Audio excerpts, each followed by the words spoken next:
Assalamualaikum warahmatullahi wabarakatuh. Perkenalkan, nama saya Yudi Pramana Putra. Saya dari Fakultas Ilmu Komputer, Prodi Teknik Informatika. Yang di sini saya akan memenuhi mata kuliah Sistem Digital.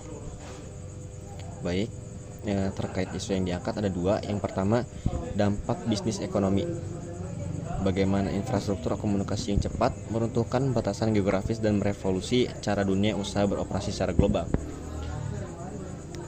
Lanjut. Nah, di sini ada beberapa hal terkait transformasi komunikasi digital pada bisnis dan ekonomi. Yang pertama yaitu transformasi e-commerce. Yang pertama ada dibikin dua bagian. Yang pertama, redefinisi pasar dan logistik, yaitu pergeseran pasar yang dimana migrasi dari brick and mortar ke ekosistem marketplace global yang beroperasi 24 jam dalam 7 hari tanpa sekat batas dan geografis. Jadi kalau dulu itu dalam pengoperasian pasar biasanya ketergantungan bagaimana sumber daya manusia kesanggupannya, tapi kalau sekarang sudah banyak alat yang bisa beroperasi secara 24 jam tanpa henti gitu. Lalu ada yang namanya integrasi sistem, yang dimana komunikasi digital menghubungkan sistem inventaris, manajemen gudang hingga logistik secara real time. Jadi untuk terkait barang-barang yang dijual dalam bisnis digital, untuk melihat logistik atau ketersediaan barang dapat dilihat secara digital tanpa harus dilihat secara langsung dengan ekspedisi dengan mendatangi tempatnya secara langsung. Terus yang selanjutnya yaitu transaksi dan personalisasi, yaitu pembayaran digital melalui kehadiran payment gateway atau e-wallet, transfer otomatis dan pay later meningkatkan efisiensi serta keamanan transaksi konsumen. Jadi dalam transaksi sendiri, kalau zaman dulu itu hanya menerima yang namanya alat transaksi yang fisik, yang dimana dalam dunia kita pun sudah banyak yang namanya penipuan, mulai dari uang palsu ataupun pendataan yang lalai karena masih menggunakan pencatatan buku. Tapi sekarang dengan transaksi digital bisa membuat hasil transaksi otomatis yang membuat hasilnya lebih detail.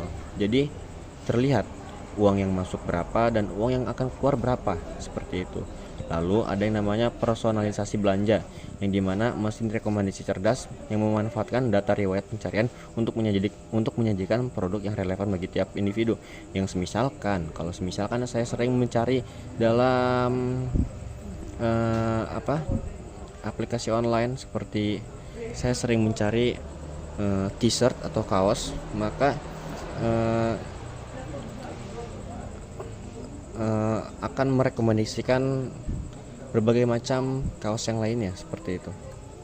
Lalu yang kedua yaitu ada pemasaran digital yang sukses atau successful digital marketing, yang dimana pemasaran digital memanfaatkan media elektronik untuk menjangkau pasar secara lebih terukur, secara personal dan interaktif.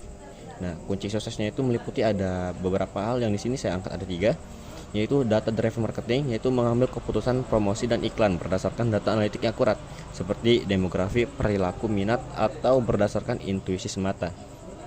Ya, contohnya kalau misalkan saya setiap ada iklan dalam menggunakan sosial media, saya lebih sering melihatnya iklan motor contohnya.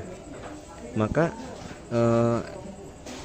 yang ditampilkan dalam berbagai macam data nanti akan menampilkan sesuai apa yang sering saya lihat pada iklan tersebut, seperti itu.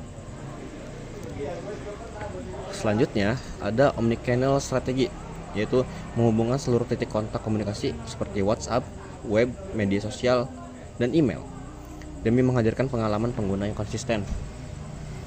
Nah, di sini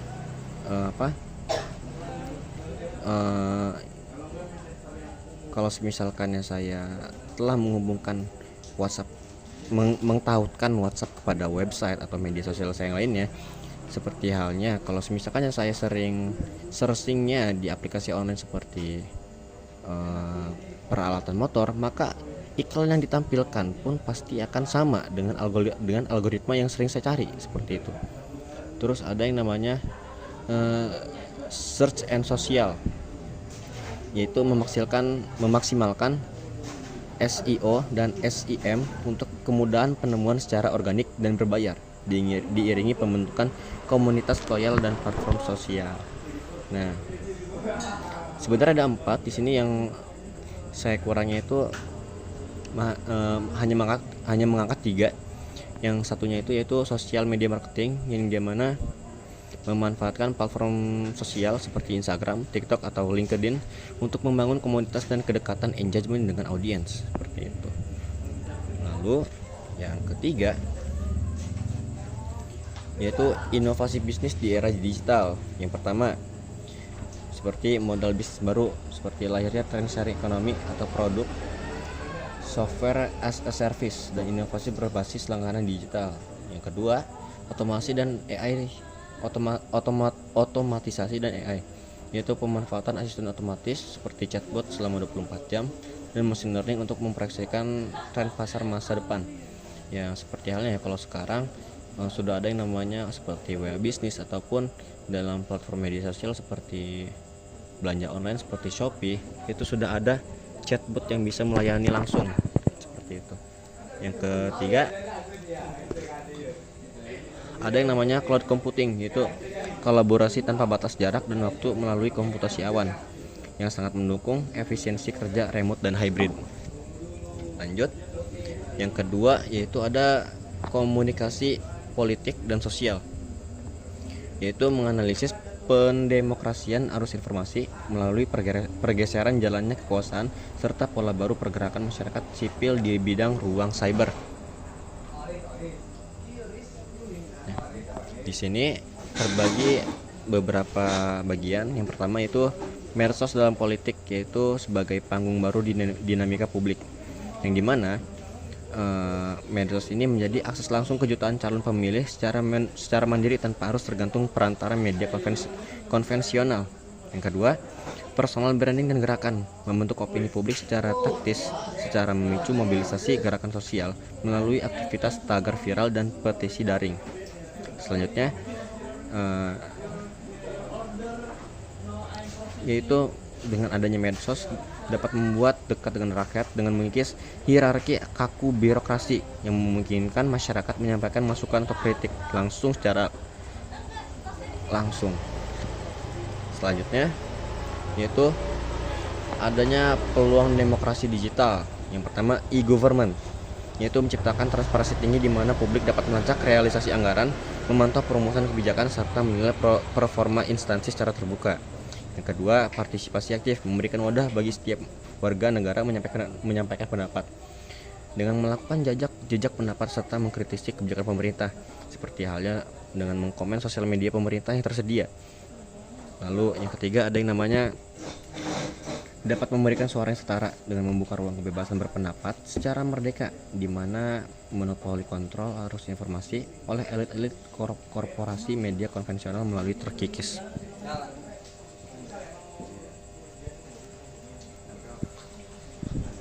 Yang terakhir yaitu terdapat berbagai macam tantangan, mulai dari tantangan demokrasi digital. Yang pertama, infodemik dan penyebaran hoax, yaitu adanya disinformasi yang direkayasa secara cepat berpotensi menyesatkan pikiran publik serta dapat memicu agresi, segregasi sosial. Yang kedua, cyberbalkanization dan hate speech, ujaran kebencian ekstrim yang memecah belah kerap dimanfaatkan untuk menyuarakan kampanye hitam menjelang masa pemilu. Yang ketiga, ada namanya polarisasi dan echo chamber, yaitu algoritma media sosial mengurung pengguna hanya dalam opini homogen, menutup ruang penerimaan argumen dari kelompok lain. Yang keempat, ada yang namanya eksploitasi privasi data, yaitu beresikonya pencurian profil data pribadi para pemilih untuk menyajikan propaganda politik manipulatif berbasis mikrotarget. Mungkin cukup sekian dari saya. Assalamualaikum warahmatullahi wabarakatuh.